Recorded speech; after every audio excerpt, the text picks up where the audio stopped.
ನಮಸ್ತೆ ನನ್ನ ಪ್ರಿಯ ವೀಕ್ಷಕರೇ, ನಮ್ಮ ಲಕ್ಷ ಚಾನಲ್ಗೆ ಸ್ವಾಗತ.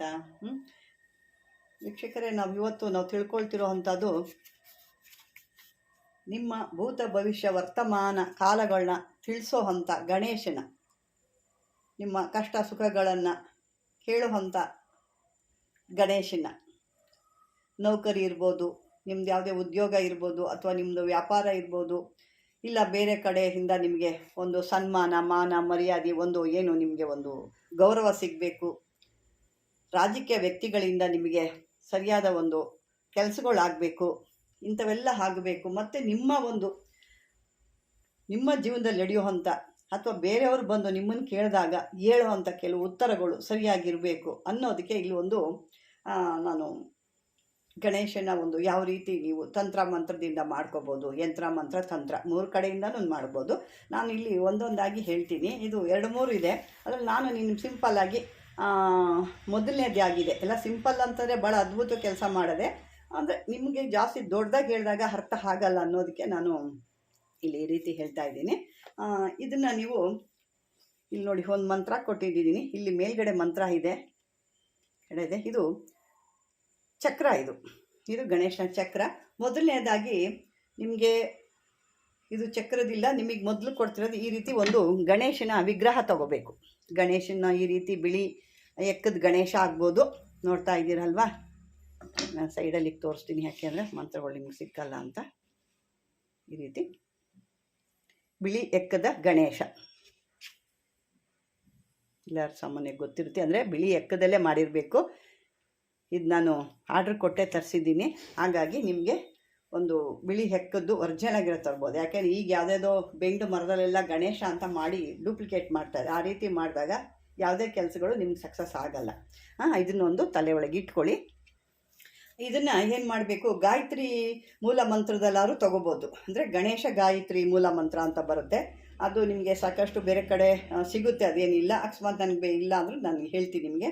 ಓಂ ನಮೋ ವಕ್ರತುಂಡಾಯ ಧೀಮಹಿ ತತ್ಪುರುಷಾಯ ವಿದ್ಮಹೆ ತನ್ನೋ ರುದ್ರ ಪ್ರಚೋದಯಾತು ಅಂತ ಬರುತ್ತೆ. ಇದು ಗಾಯತ್ರಿ ಇದು ಅಂತ ಅಂದ್ಬಿಟ್ಟು ಅದನ್ನು ನೀವು ಹೇಳ್ಕೊಬೋದು. ಅದಿಲ್ಲ ಅಂತಂದರೆ ಇನ್ನು ಬೇರೆದು ಕೂಡ ನಾನು ಕೊಟ್ಟಿದ್ದೀನಿ, ಇಲ್ಲೇ ಮಂತ್ರದಲ್ಲಿ ನೋಡಿ ಇಲ್ಲಿದೆ. ಓಂ ಶ್ರೀಂ ಹ್ರೀಂ ಕ್ಲೀಂ ಗ್ಲೌಂ ಗಂ ಗಣಪತಯೇ ವರವರಹ ಸರ್ವಜನಮೇ ವಶಮಾನಾಯೇ ಸ್ವಾಹ.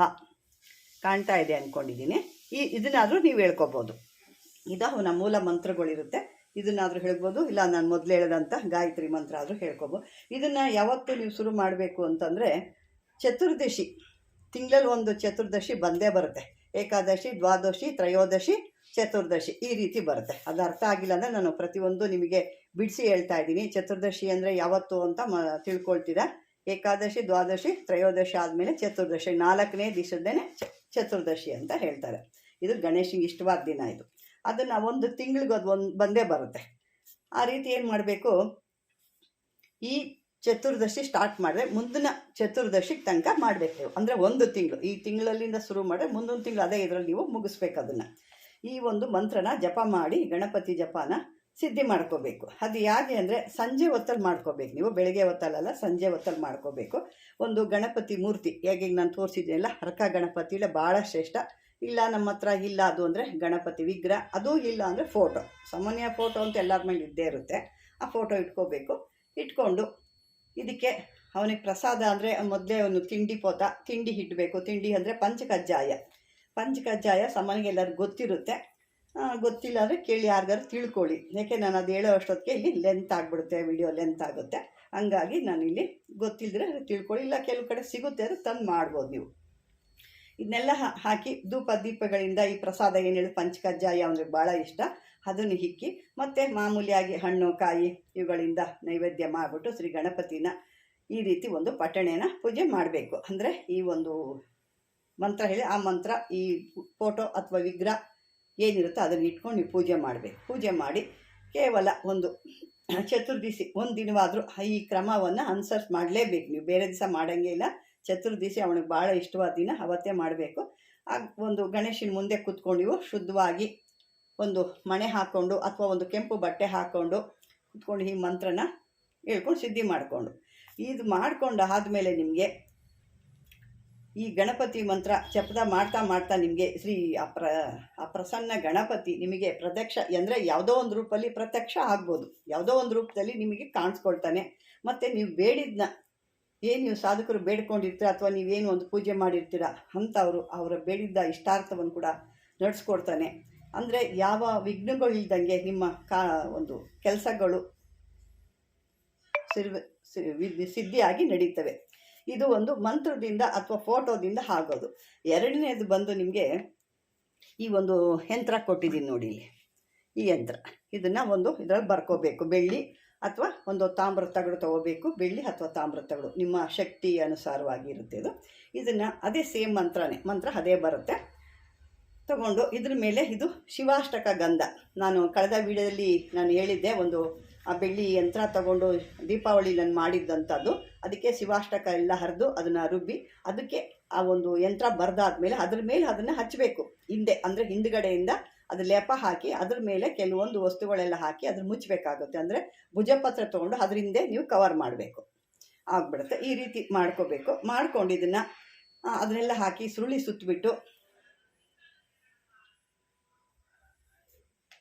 ಸುರುಳಿ ಸುತ್ತಿ ಇದನ್ನು ನೀವು ಹಣ್ಣು ಕಾಯಿ ಹೂವು ಎಲ್ಲ ಕೊಟ್ಟು ಪೂಜೆ ಆದಮೇಲೆ ನೀವು ಒಂದು ಯಂತ್ರ ಆದರೂ ಮಾಡಿ ನೀವು ದೇಹದಲ್ಲಿ ಧರಿಸ್ಕೋಬೋದು ಅಥವಾ ಮನೆಯಲ್ಲಿ ಮಾಡಿ ಇಟ್ಕೊಂಡು ಕೂಡ ಪೂಜೆ ಮಾಡ್ಕೋಬೋದು. ಆ ರೀತಿ ಮಾಡಿಕೊಂಡಾಗ ಯಾವುದೇ ರೀತಿ ನಿಮಗೆ ಒಂದು ವಿಘ್ನ ಆಗಲಿ, ಸಾಕಷ್ಟು ಕಷ್ಟಗಳಾಗಲಿ, ನಮ್ಮ ಎಲ್ಲ ಕೆಲಸಗಳು ಈ ರೀತಿ ತೊಂದರೆಗಳು ಆಗ್ತಾಯಿದೆ ಅನ್ನೋದಾಗಲಿ ಯಾವುದು ನಿಮಗೆ ಅಲ್ಲಿ ಅಡೆತಡೆಗಳು ಬರೋಲ್ಲ. ನಿಮ್ಮ ಕೆಲಸಗಳೆಲ್ಲ ಸುಲಲಿತವಾಗಿ ನಡೆದೋಗುತ್ತೆ. ಮತ್ತು ಇನ್ನೂ ಏನಾದ್ರು ಮಕ್ಕಳುಗಳಿಗೆ ಬಾಲಗ್ರಹ ಥರ ಆಗಿರುತ್ತೆ, ಕೆಲವ್ರ ಮಕ್ಕಳು ಒಂದು ರುಜುಬಲ ಇರೋದಿಲ್ಲ, ಅಂಥವ್ರು ಕೂಡ ಯಂತ್ರ ಮಾಡಿ ಕಟ್ಬೋದು. ಮತ್ತು ಮಕ್ಕಳು ಭಾಳ ದಡ್ಡರಾಗಿದ್ದಾರೆ, ಓದೋದ್ರಲ್ಲಿ ಭಾಳ ಹಿಂದೆ ಇದ್ದಾರೆ, ಅವ್ರಿಗೆ ವಿದ್ಯೆನೇ ಹತ್ತುತ್ತಾ ಇಲ್ಲ ಅಂಥವ್ರು ಕೂಡ ಇದನ್ನು ಬೆಳ್ಳಿ ಒಳಗಡೆ ಮಾಡಿದಾಗ ಮಂಕಾಗಿರೋವಂಥ ಮಕ್ಕಳು ವಿದ್ಯಾರ್ಥಿಗಳು ಭಾಳ ಚುರುಕಾಗ್ತಾರೆ. ಮತ್ತು ಈ ಮಂದ ಬುದ್ಧಿ ಅಂತ ಕೆಲವ್ರು ಹೇಳ್ತಾರೆ, ಅವರು ಕೂಡ ಕಟ್ಟಿದಾಗ ಇದು ಒಳ್ಳೆ ಮಂದ ಬುದ್ಧಿ ಹೋಗಿ ಒಳ್ಳೆ ಜಾಣರಾಗ್ತಾರೆ. ಇದು ಇಷ್ಟು ಇವತ್ತಿನ ಒಂದು ಇದು ಆಯಿತು. ನೆಕ್ಸ್ಟು ನಾನು ನಿಮಗೆ ಹೇಳೋದು ಏನಪ್ಪ ಅಂತಂದರೆ, ಇಲ್ಲಿ ನಾನು ತೋರಿಸ್ತೀನಿ ವೀಕ್ಷಕರೇ. ಇದು ನೋಡಿ, ನಾನು ಒಂದು ಪುಷ್ಯ ನಕ್ಷತ್ರ ಮತ್ತು ಗುರುಪುಷ್ಯ ನಕ್ಷತ್ರ ಮತ್ತು ಹಸ್ತ ನಕ್ಷತ್ರದಲ್ಲಿ ಈ ಥರ ನೋಡಿ ನಾನು ಲಾಸ್ಟಲ್ಲಿ ನಿಮಗೆ ವಿಡಿಯೋ ತೋರಿಸ್ತೀನಿ ಇದನ್ನು ನಾನು ಹೇಗೆ ಅಂತ ಅಂದ್ಬಿಟ್ಟು. ನಾನು ಇಂಥ ಒಂದು ನಿಮಗೆ ಬೇಕು, ನಮ್ಮ ಜೀವನ ಕಷ್ಟದಲ್ಲಿರುವಂಥದಕ್ಕೆ ಬೆಳಕು ಬೀರಬೇಕು, ನಮ್ಮ ಕಷ್ಟ ನಾವೇ ಪರಿಹಾರ ಮಾಡ್ಕೋಬೇಕು, ಮತ್ತು 10 ಜನ ನಮ್ಮ ಕಡೆಯಿಂದ ಸಹಾಯ ಆಗಬೇಕು. ಕೇಳ್ಕೊಂಡು ಬರ್ತಾರೆ ಕಷ್ಟಗಳನ್ನ, ಅವ್ರಿಗೆ ಇದ್ದಂಥವ್ರು ಕಷ್ಟನ ಇದ್ದಂಗೆ ಹೇಳಬೇಕು ಅನ್ನೋದಿದ್ದರೆ ನೀವು ಒಂದು ಬಿಳಿ ಎಕ್ಕದ ಗಿಡ ನೋಡ್ಕೋಬೇಕು. ಎಲ್ಲರೂ ಒಳ್ಳೆ ಜಾಗದಲ್ಲಿರೋವಂಥವ್ರು, ಮಶಾಣಗಳಲ್ಲಿ ಅಲ್ಲಿ ಇಲ್ಲಿ ಗಲೀಜು ಜಾಗದಲ್ಲೆಲ್ಲ ತರಬಾರ್ದು. ಒಳ್ಳೆ ಜಾಗದಲ್ಲಿ ಯಾವ್ದಾದ್ರು ಜಮೀನುಗಳಲ್ಲಿ ಅಥವಾ ಊರು ಆಚೆ ಕೊಡೋ ಜಮೀನುಗಳಲ್ಲಿ ಇರುತ್ತೆ. ಇದನ್ನು ಯಾರೋ ಮನೆ ಮುಂದೆ ಇರೋದು ಹೋಗಿ ಅಗ್ಗಕ್ಕೆ ಹೋಗಿ ಬೈಸ್ಕೋಬೇಡಿ. ಯಾಕೆಂದರೆ ನಾನು ಒಂದು ಕಳೆದ ಭಾಳ ಹಳೆಯ ವಿಡಿಯೋದಲ್ಲಿ ಇದನ್ನು ಹೇಳಿದ್ದೆ. ಸುಮಾರು ಜನ ಮಾಡ್ಕೊಂಡಿದ್ರು, ನನಗೆ ವಿಡಿಯೋ ಕೂಡ ಕಳಿಸಿದ್ರು. ಅವರು 2 ಅಡಿ ಏನೋ ತೆಗ್ದಿದ್ದೀವಿ ನಾವು, ಪರವಾಗಿಲ್ಲ, ಚೆನ್ನಾಗಿ ಬರ್ತಾಯಿದೆ, ನನಗೆ ಇಷ್ಟು ಅವರ್ ನನಗೆ ಶಾಸ್ತ್ರ ಬರ್ತಾಯಿದೆ, ಇನ್ನೂ ಹೆಚ್ಚಿಗೆ ಬರಬೇಕು ಅಂತ ಕೂಡ ಕೇಳಿದರು. ನಾನು ಆ ಫೋಟೋ ಇದೆಯೋ ಇಲ್ಲೋ ನನಗೆ ಗೊತ್ತಿಲ್ಲ, ಭಾಳ ದಿನ ಆಯ್ತದು. ಹಂಗಾಗಿ ಈ ಒಂದು ಗಿಡನ ನಿಮಗೆ ನೋಡಿಕೊಂಡು ನೀವು ಅದಕ್ಕೆ ಅದೇ ಮಂತ್ರ, ಸೇಮ್ ಮಂತ್ರ, ನಿಮ್ಗೇನು ಅದೇ ಮಂತ್ರನೇ ಹೇಳ್ಕೊಬೇಕು, ಅದಕ್ಕೂ ಅದೇ ಮಂತ್ರ ಬರುತ್ತೆ. ಈ ಬಿಳಿ ಹೆಕ್ಕೆ ಗಿಡ ನೋಡಿಕೊಂಡು 108 ಸಾರಿ ಒಂದು ಚೆಂಬು ನೀರು ತಗೋಬೇಕು. ಆ ನೀರಿಗೆ ಈ ಮಂತ್ರನ 108 ಸಾರಿ ಅಭಿಮಂತ್ರ ಮಾಡಿಕೊಂಡು ಬೆಳಿಗ್ಗೆ ಹೋಗಿ ಅದಕ್ಕೆ ಪೂಜೆ ಮಾಡಿ, ಅಂದರೆ ನೀವು ಶುದ್ಧವಾಗಿ ಹೋಗಿರಬೇಕು, ಸ್ನಾನ ಎಲ್ಲ ಮಾಡಿಕೊಂಡು ಶುದ್ಧವಾಗಿ ಹೋಗಿ ಆ ಜಾಗದಲ್ಲಿ ಯಾರೂ ಇರಬಾರ್ದು, ಯಾರೂ ನೋಡಬಾರ್ದು ಅಂಥ ಸಮಯದಲ್ಲಿ ಹೋಗಿ ಅದಕ್ಕೆ ಬೆಳಗ್ಗೆನೇ ನೀವು ಹೋಗಬೇಕಾಗುತ್ತೆ. ಹೋಗಿ ಆ ಬುಡಕ್ಕೆ ನೀರು ಹಾಕಬೇಕು. ಇದನ್ನು ಎಷ್ಟು ದಿನ ಹಾಕಬೇಕು? 48 ದಿವಸ ಪ್ರತಿದಿನ ಬೆಳಗ್ಗೆ ಹಾಕಬೇಕು. ಹಿಂದ್ರಿಗೆ ನೋಡ್ದಂಗೆ ಮನೆಗೆ ಬಂದುಬಿಡಬೇಕು. ಮನೆಗೆ ಹಿಂದ್ರಿಗೆ ನೋಡ್ದಂಗೆ ಬರಬೇಕಾಗುತ್ತೆ. ಇದೇ ರೀತಿ ಇದನ್ನು 48 ದಿನ ಇದೇ ರೀತಿ ಮಾಡಬೇಕು ನೀವು. ಅಂದರೆ ನೀವು ಮೊದಲು ಸ್ಟಾರ್ಟ್ ಮಾಡಬೇಕಾದ್ರೆ ಅದು ನಾನು ಹೇಳಿದಾಗ ಚತುರ್ದಶಿ ಅಂತೇಳಿ, ಇಲ್ಲಿ ಭಾನುವಾರ ಇದನ್ನು ಮಾಡಬೇಕು. ಭಾನುವಾರ ಹಸ್ತ ನಕ್ಷತ್ರ ನೋಡ್ಕೊಂಡು ಮಾಡಿ ಇನ್ನೂ ಒಳ್ಳೆಯದು. ಅಥವಾ ಹಸ್ತ ನಕ್ಷತ್ರ ನಮಗೆ ಸಿಕ್ಕಲಿಲ್ಲ ಅಂದರೆ ಭಾನುವಾರದಲ್ಲಿ ನೋಡ್ಕೊಂಡು ಮಾಡಬೇಕು. ಅಂದರೆ ಭಾನುವಾರ ಬೆಳಗ್ಗೆ ತಗೋಬೇಕು, ಬೆಳಗ್ಗೆನೇ ಎದ್ದು ಹೋಗಬೇಕು. ಆ ಗಿಡಕ್ಕೆ ಹೋಗಿ ಹಣ್ಣು ಕಾಯಿ ಕರ್ಪೂರಗಳಿಂದೆಲ್ಲ ಪೂಜೆ ಮಾಡಿಬಿಟ್ಟು ಅದಕ್ಕೆ ಎಲ್ಲ ಆದಮೇಲೆ ಇದೇ 48 ಇದೇ ರೀತಿ ಮಾಡ್ಕೊಂಡು ತರಬೇಕು. ಅದಾದ ನಂತರ 48 ದಿವಸಕ್ಕೆ ನೀವು 47 ದಿವಸ ಮಾಡಬೇಕು. 48 ದಿವಸಕ್ಕೆ ನೀವು 48ನೇ ದಿನಕ್ಕೆ ಅದನ್ನು ಸುತ್ತು ಹಗಿಬೇಕು. ಅಂದರೆ ಯಾವುದೇ ಮಚ್ಚು ಇದು ಎಲ್ಲ ತಗೋಬಾರ್ದು ನೀವು. ಯಾವುದೇ ರೀತಿ ಕಬ್ಬಿಣದ ಒಂದು ರಾಡ್ಗಳ ಥರದ್ದೆಲ್ಲ ಯಾವುದೇ ವಸ್ತುಗಳನ್ನ ಅಲ್ಲಿಗೆ ಸೋಗಿಸ್ಬಾರ್ದು. ಒಂದು ಕಡ್ಡಿನ ಚೂಪಾಗಿ ಮಾಡಿಕೊಂಡು ಅದನ್ನು ಸುತ್ತು ಅಗದು ತೆಗಿಬೇಕು. ಅಂದರೆ ಚಿಕ್ಕ ಪುಟ್ಟ ಗಿಡ ಎಲ್ಲ ಆಗಬಾರ್ದು, ದೊಡ್ಡ ಗಿಡ ಆಗಿರ್ಬೇಕು. ಇದು ಭಾಳ ಹಳೇದು, ಅಟ್ಲೀಸ್ಟ್ ಕೊನೆಯದು ಅಂದರೆ 13 ವರ್ಷದ ಮೇಲಿರಬೇಕು ಗಿಡ. 13 ವರ್ಷದಿಂದ 25 ವರ್ಷ 50 ವರ್ಷ ಈ ಥರ ಹೋದಾಗೆಲ್ಲ ಅಲ್ಲಿ ನಿಮಗೆ ಭಾಳ ಶಕ್ತಿಗಳು ಅನ್ನೋದು ಬರುತ್ತೆ. ನಿಮಗೆ ಅಷ್ಟು ಶಕ್ತಿವಾಗಿರುವಂಥ ಒಂದು ಗಣೇಶನ ಆಕಾರನೇ ಬಂದಿರುತ್ತೆ ಅದರೊಳಗೆ. ನಾನು ಇನ್ನೂ ಕೆಲವೊಂದಿದ್ದಾವೆ, ನಾನು ಇನ್ನೊಂದು ವಿಡಿಯೋದಲ್ಲಿ ಕೂಡ ತೋರಿಸ್ತೀನಿ. ಆಕಾರ ಹೇಗಿರುತ್ತೆ, ಸೇಮ್ ನಮಗೆ ಗಣೇಶ ಆಗಿರ್ತಾನೋ, ಕಣ್ಣು ಮೂಗು ಕೋರೆ ಎಲ್ಲ ಬಂದಿರುತ್ತೆ. ಅಂದರೆ ಅಷ್ಟು ಕೊನೆ ಪಕ್ಷ 13ರಿಂದ 15ರಿಂದ 20 ವರ್ಷ ಆ ರೀತಿ ಆದಾಗ ಮಾತ್ರ ಆ ಒಂದು ಆಕಾರ ಬಂದಿರುತ್ತೆ ಆ ಗಿಡಕ್ಕೆ. ಆ ರೀತಿ ಮಾಡಿಕೊಂಡು ಆ ಗಿಡ ಬೇರನ್ನ ಅವತ್ತು 48ನೇ ದಿನ ಬೆಳಿಗ್ಗೆ ಹೋಗಬೇಕು. ಮತ್ತು ಅವತ್ತು ಹಣ್ಣು ಕಾಯಿ ಪೂಜೆ ಮಾಡಿಬಿಟ್ಟು ಆ ಬೇರನ್ನ ನೀಟಾಗಿ ತರಬೇಕು. ಎಲ್ಲೂ ಅದು ಭಿನ್ನ ಆಗಬಾರ್ದು. ಭಿನ್ನ ಆಗದಂಗೆ ನೀಟಾಗಿ ನೀವು ನೋಡಿ ತೊಗೊಂಡು ಬಂದು ಅದನ್ನು ಯಾರಾದರೂ ಒಂದು ಒಳ್ಳೆ ಈ ಒಂದು ಆಚಾರು ಅಂತ ನಾವು ಹೇಳ್ತೀವಿ, ಬಡಿಗೆ ಅಂತೀವಿ ಅಥವಾ ಆಚಾರು ಅಂತ ಹೇಳ್ತೀವಲ್ವ, ಅಂಥವ್ರ ಕೈ ಕೊಟ್ಟು ಶುಚಿಯಾಗಿ ಅದನ್ನು ಒಂದು ಗಣಪತಿ ಮೂರ್ತಿ ಆಕಾರ, ಅಂದರೆ ಅದು ಬೇರೆಲ್ಲ ಹೆಂಗೆ ಬೇಕು ಹಂಗಿರುತ್ತೆ ನೋಡಿ, ಅದನ್ನೆಲ್ಲ ತೆಗೆದು ಒಂದು ಆಕಾರ, ಅದನ್ನೇನು ಕೆತ್ತಿ ಪತ್ತಿ ಎಲ್ಲ ಮಾಡೋಂಗಿಲ್ಲ. ಅದು ಏನೇನಿದೆ ಅದನ್ನೆಲ್ಲ ಎಕ್ಸ್ಟ್ರಾ ಈಗ ಬೇರುಗಳು ಆ ಕಡ್ಡಿಗಳೆಲ್ಲ ಮುರಿದಂಗಿರುತ್ತೆ, ಅದನ್ನೆಲ್ಲ ತೆಗೆದು ಒಂದು ಆಕಾರ ರೀತಿ ಮಾಡಿಕೋಬೇಕು.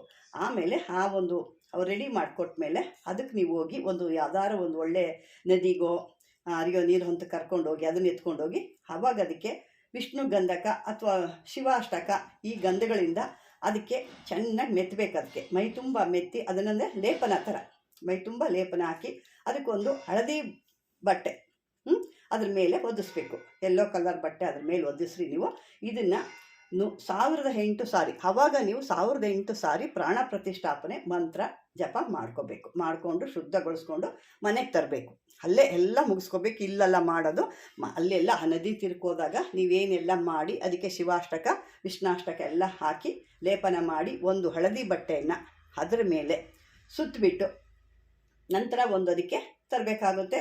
ತರಬೇಕಾಗಲ್ಲ ಆದಮೇಲೆ ಸಿದ್ಧಪಡಿಸಾದ್ಮೇಲೆ ಅದಕ್ಕೊಂದು ಪೆಟ್ಟಿಗೆ ಥರ ಮಾಡ್ಕೋಬೇಕು. ದೊಡ್ಡದಾಗೇನು ತರಕ್ಕೆ ಹೋಗ್ಬಿಡಿ, ಏನು 2 ಅಡಿ 4 ಅಡಿ ಈ ರೀತಿ ತಂದಿಕೊಂಡ್ರೆ ಏನೋ ಅದು ಇದಾಗಲ್ಲ, ಸುಮ್ಮನೆ ವೇಸ್ಟ್ ಆಗುತ್ತೆ. ನಿಮ್ಗೆ ಚಿಕ್ಕದಾಗಿ 1 ಅಡಿ ಅಥವಾ 2 ಅಡಿ, ಮಿನಿಮಮ್ ಅಂದರೆ 2 ಅಡಿ ಅಂತೂ ಇದ್ದೇ ಬೇಕಾಗುತ್ತೆ. 1.5 ಅಡಿಯಿಂದ 2 ಅಡಿ ಇರಬೇಕಾಗುತ್ತೆ. ಅಷ್ಟು ತೊಗೊಂಡು ಅದಕ್ಕೊಂದು ಚಿಕ್ಕದಾಗಿ ಒಂದು ಬಾಕ್ಸ್ ಥರ ಮಾಡ್ಕೋಬೇಕು. ಅಂದರೆ ಯಾರು ಮುಟ್ಟಬಾರ್ದು, ಹೋಗಿ ಅದನ್ನು ಮುಟ್ಟೋದು ಇದು ಎಲ್ಲ ಮಾಡಬಾರ್ದು. ಈಗ ಯಾರೋ ಒಬ್ಬರು ಶಾಸ್ತ್ರ ಕೇಳೋಕ್ಕೆ ಬಂದಾಗ ನೀವು ಕೂತಿರ್ತೀರ, ಅವ್ರು ಹೋಗಿ ಅದನ್ನು ಮುಟ್ಟಿ ನಮಸ್ಕಾರ ಮಾಡ್ತಾರೆ. ಆ ರೀತಿ ಯಾವುದೇ ಕಾರಣಕ್ಕೂ ಮುಟ್ಟಬಾರ್ದು ಅವರು. ನೀವೊಬ್ಬರು ಯಾರು ಅದನ್ನು ಸಿದ್ಧಿ ಮಾಡ್ಕೊಂಡಿರ್ತೀರ ಅವ್ರು ಮಾತ್ರನೇ ಅದನ್ನು ಇದು ಮಾಡಬೇಕಾದ್ರೆ ಅದನ್ನು ಯಾರು ಮುಟ್ಟೋದ ಒಂದು ಸ್ಥಳದಲ್ಲಿ ಇಟ್ಕೊಂಡು ದಿನಂಪ್ರತಿ ಈ ನಿಮಗೇನು ಒಂದು ಮಂತ್ರ ಕೊಟ್ಟಿದ್ದೀನಲ್ವ ಆ ಮಂತ್ರದಿಂದ ಮೂಲ ಮಂತ್ರದಿಂದ ಪೂಜೆ ಮಾಡ್ತಾ ಇರಬೇಕು. ಇದರಿಂದ ಏನಾಗುತ್ತೆ, ಆ ಶ್ವೇತಾರ್ಕ ಗಣಪತಿ ಪ್ರಸನ್ನನಾಗ್ತಾನೆ, ನಿಮಗೆ ಕೇಳಿದಂಥ ವರ ಕೊಡ್ತಾನೆ, ಮುಂದೆ ನಡೆಯುವಂಥದ್ದು ಒಂದು ಭವಿಷ್ಯತ್ ಅಂಥದ್ದನ್ನೆಲ್ಲ ಕೂಡ ಹೇಳ್ತಾನೆ. ಇದು ಒಂದು ಅದ್ಭುತವಾದ, ನೀವು ಮಾತ್ರ ಅದನ್ನು ಕೈ ಹಿಡ್ಕೋಬೇಕು, ಬೇರೆಯವ್ರು ಯಾರು ಹಿಡ್ಕೊಳ್ಳೋಂಗಿಲ್ಲ. ಆ ಒಂದು ಬೇರು ನಾವು ಏನು ತಂದಿರ್ತೀರ ಅದನ್ನೇ ಕೈಯಲ್ಲಿ ಹಿಡ್ಕೊಂಡು ಹೇಳಿದಾಗ ನಿಮಗೆ ಅವ್ರು ಬಂದಿರೋವಂಥ ಕಾರಣಗಳು ಹಿಂದಿನ ಮುಂದಿನ ಎಲ್ಲ ವಿಷಯಗಳು ಕೂಡ ತಿಳಿದು ಬರುತ್ತೆ. ಅವ್ರು ಯಾವ ಥರ ಪ್ರಶ್ನೆ ಕೇಳಿದ್ರು ಕೂಡ ನಿಮಗೆ ಇದ್ದಕ್ಕಿದ್ದಂಗೆ ಹೇಳೋ ಅಂಥ ಒಂದು ಶಕ್ತಿ ಬರುತ್ತೆ. ಯಾವ ಕಾರ್ಯಕ್ಕೆ ಹೋದ್ರೂ ಒಂದು ಜಯ ಅನ್ನೋದು ಬರುತ್ತೆ. ಇದೊಂದು ಅದ್ಭುತವಾದ ಅಂಥದ್ದು. ಮತ್ತು ಯಾವ ರಾಜ ಇದರಿಂದ ನಿಮಗೆ ಒಂದು ಸನ್ಮಾನ ಆಗಬೇಕಾದ್ರೂ ಆಗುತ್ತೆ, ನೌಕರಿ ಈ ಥರದಲ್ಲೆಲ್ಲ ಒಳ್ಳೆ ಜಯ ಆಗುತ್ತೆ. ಈ ಮಾಟ ಮಂತ್ರಗಳು ಏನೇ ಇದ್ದರೂ ತೊಲಗೋಗುತ್ತವೆ. ಮತ್ತು ಯಾರೇ ರೀತಿ ಏನೇ ತೊಂದರೆ ಮಾಡಿದ್ರು ನಿಮ್ಗೆ ಯಾವುದೇ ಆಗಲ್ಲ. ಈ ರೀತಿ ಒಂದು ಮಾಡ್ಕೊಳ್ಳಿ. ಪ್ರಾಣ ಪ್ರತಿಷ್ಠಾಪನೆ ಮಂತ್ರ ಅವು ನಿಮಗೆ ಗೊತ್ತಿದ್ರೆ ಅದನ್ನು ಪ್ರಾಣ ಪ್ರತಿಷ್ಠಾಪನೆಯನ್ನು 1008 ಬಾರಿ ನೀವು ಇದನ್ನು ಹೇಳ್ಕೊಬೇಕಾಗುತ್ತೆ. ಹೇಳ್ಕೊಂಡು ಸಿದ್ಧಿ ಮಾಡಿ ಇಟ್ಕೊಳ್ಳಿ. ನೋಡಿ, ನಿಮಗೆ ಗಣೇಶನೇ ಬಂದು ಮನೇಲಿ ಕೂತಿದ್ದಾನೆ ಅನ್ನೋಷ್ಟು ಒಂದು ಶಕ್ತಿ ಅನ್ನೋದಿರುತ್ತೆ. ಅವನು ಅದೇ ರೀತಿ ಅದನ್ನು ಮುಟ್ಟಿದ ತಕ್ಷಣ ನಿಮಗೆಲ್ಲ ಅವ್ರು ಬಂದಂಥವ್ರು ಏನು ಕಷ್ಟ ಇದೆಯೋ ಅದನ್ನೆಲ್ಲ ಹೇಳೋಕ್ಕೆ ಶುರು ಆಗುತ್ತೆ. ನಿಮಗಾಗಿ ಗೊತ್ತಿಲ್ಲದಂಗೆ ಹೇಳ್ತಾ ಇರ್ತೀರ. ಅಂದರೆ ಆ ಶಕ್ತಿ ಬಂದು ಆ ಗಣೇಶನ ಬೇರ್ನಲ್ಲಿರುತ್ತೆ. ಈಗ ನಾನು ಅದು ಯಾವ ರೀತಿ ಇರುತ್ತೆ, ಆ ಬೇರು ನಾನು ಯಾಕೆ ತಂದಿದ್ದೀನಿ ಅಂತ ನಿಮಗೆ ತೋರಿಸ್ತೀನಿ.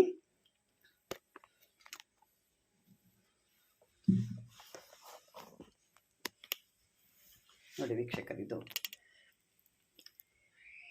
ಈ ರೀತಿ ಇರುತ್ತೆ ನೋಡಿ. ಸುಮಾರು ನಾನು 4-5 ಇದೆ ನನ್ನ ಹತ್ರ. ಈ ರೀತಿ ಬರುತ್ತೆ, ನೋಡಿದ್ದೀರಾ ಅನಿಸುತ್ತೆ, ಗೊತ್ತಾಗ್ತಾ ಇದೆ. ಆಮೇಲೆ ಮಂತ್ರ ಮೇಲೆ ಇಟ್ಟಿದ್ದೀರಾ ಕಾಣಿಸಿಲ್ಲ ಅಂತ ಅಂದ್ಕೋಬೇಡಿ. ಈ ಮಂತ್ರ ಇದಿಷ್ಟೇ, ಸರಿಯಾಗಿ ನೀವು ತಿಳ್ಕೊಳ್ಳಿ ಇದನ್ನು. ಓಂ ಶ್ರೀಂ ಹ್ರೀಂ ಕ್ಲೀಂ ಗ್ಲೌಂ ಗಂ ಗಣಪತಿಯೇ ವರವರಹ ಸರ್ವಜನಮೇ ವಶಮಾನಾಯ ಸ್ವಾಹ. ಇಷ್ಟೇ. ಮತ್ತೊಂದು ಬಾರಿ ಕೂಡ ನಾನು ಹೇಳ್ತೀನಿ. ಈ ಬೇರನ್ನ ಕೂಡ ನಿಮಗೆ ತೋರಿಸಿದ್ದೀನಿ, ಬೇರು ತೋರಿಸಿದ್ದೀನಿ, ವಿಗ್ರಹ ಕೂಡ ಅರ್ಕ ಗಣೇಶನ ಇದು ಕೂಡ ನಾನು ತೋರಿಸಿದ್ದೀನಿ. ಕಾಣ್ತಾ ಇದೆ ಅಂದ್ಕೊಂಡಿದ್ದೀನಿ ವೀಕ್ಷಕರೇ. ಇದು ಕಲಿಯುಗದಲ್ಲಿ ಗಣೇಶ ಸಿಕ್ಕು ಮಾತಾಡ್ತಾನೆ ಅಂದರೆ ಇದೆ, ನೋಡಿದ್ದೀರಾ ಅಂದ್ಕೊಂಡಿದ್ದೀನಿ. ಈಗ ಈ ವಿಡಿಯೋ ನಿಮ್ಗೆ ಇಷ್ಟವಾದರೆ ಲೈಕ್ ಮಾಡಿ, ಶೇರ್ ಮಾಡಿ, ಆದಷ್ಟು ಸಬ್ಸ್ಕ್ರೈಬರ್ ಆಗಿ. ಇದ್ರ ಬಗ್ಗೆ ಏನೇ ಮಾತಾಡೋದಿದ್ರೆ ಕಾಮೆಂಟಲ್ಲಿ ಹಾಕಿ. ನೀವು ಫೋನ್ ಮಾಡಿದ್ರೆ ನಾನು ಖಂಡಿತ ಫೋನ್ ರಿಸೀವ್ ಮಾಡೋಕ್ಕೆ ಸಾಧ್ಯ ಆಗಲ್ಲ. ದಯವಿಟ್ಟು ನೀವು ಫೋನ್ ಕಾಲಲ್ಲಿ ನೀವು ಇದರಲ್ಲೇ ಹಾಕಿ, ವಾಟ್ಸಪ್ಪಲ್ಲಿ ಯಾವುದ್ರಲ್ಲೂ ಹಾಕಕ್ಕೆ ಹೋಗ್ಬಿಡಿ. ನಾನು ನೋಡೋದಿಲ್ಲ. ಕಾಲು ನಾನು ಹೇಳ್ತಾ ಇದ್ದಷ್ಟು ನೀವು ಜಾಸ್ತಿನೇ ನೀವು ಕಾಲ್ ಮಾಡಿ ಮಾತಾಡ್ತೀರಾ, ಮತ್ತು ವಾಟ್ಸಪ್ಪಲ್ಲಿ ಕೂಡ ಹಾಕ್ತೀರಾ. ದಯವಿಟ್ಟು ವಾಟ್ಸಪ್ಪಲ್ಲಿ ಹಾಕಕ್ಕೆ ಹೋಗ್ಬಿಡಿ, ನಾನು ಜಾಸ್ತಿ ನೋಡಲ್ಲ ಅದನ್ನು. ಮತ್ತು ನಿಮಗೆ ಆ ಥರದ್ದು ಏನಾದರೂ ನಿಮ್ಮ ಒಂದು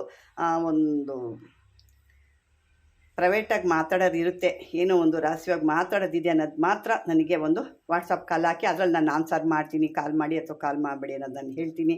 ಇದುವರೆಗೂ ನನ್ನ ವೀಡಿಯೋ ನೋಡಿದ್ದಕ್ಕೆ ಧನ್ಯವಾದಗಳು ಅಂತ ಹೇಳ್ತಾ ವೀಕ್ಷಕರೇ, ಮುಂದಿನ ವೀಡಿಯೋ ಯಾವುದೆಂದು ಅಂತ ನೋಡೋಣ.